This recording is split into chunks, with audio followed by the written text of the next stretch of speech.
If you're an adult with dyscalculia, then you're facing some special challenges that are different for students with dyscalculia who are still in the K-12 or college education system.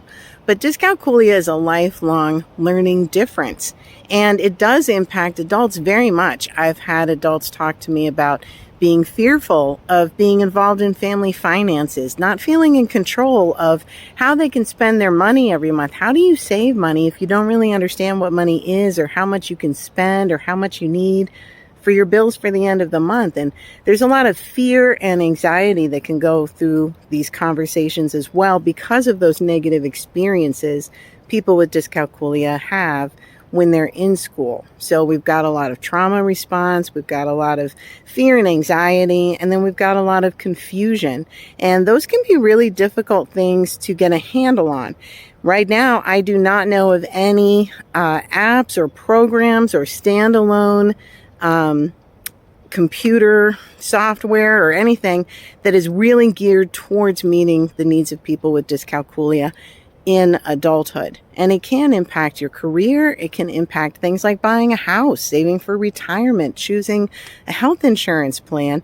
And it can be very shameful for a lot of people. So the one thing I can tell you is that I want you to not be shameful about having these conversations. Dyscalculia is a legitimate learning difference. It's a different way of understanding math. And if you're an adult right now with dyscalculia, I guarantee you did not get the right kind of support and help when you were in school. And that's not your fault. We just really didn't talk about it very much until recently, and we didn't know very much about it in an applicable, practical sense. So we're still learning. Give us time to catch up and maybe talk to some specific trained dyscalculia specialists about getting some help.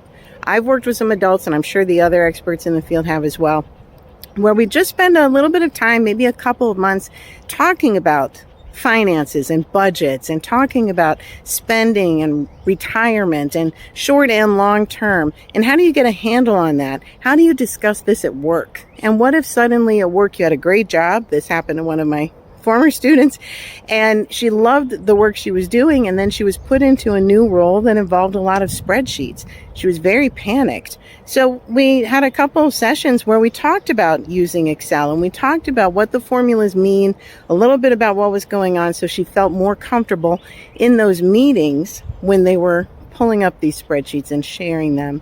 And she really didn't have to do any math, because that's why we invented computer programs. They do the math for you. That's what Excel formulas are for. But you do need to be able to talk about them in the room without having that sense of fear. And then maybe talk with someone who can help you have conversations with your family members. And if you're a family member of an adult with dyscalculia, quit making them feel bad about it. I get that so much. Just don't be a jerk. And really, that's going to make life a lot better for everyone. But the challenges of dyscalculia for adults are real, they are valid, and they can be very impactful. But there is help. Keep looking until you find it.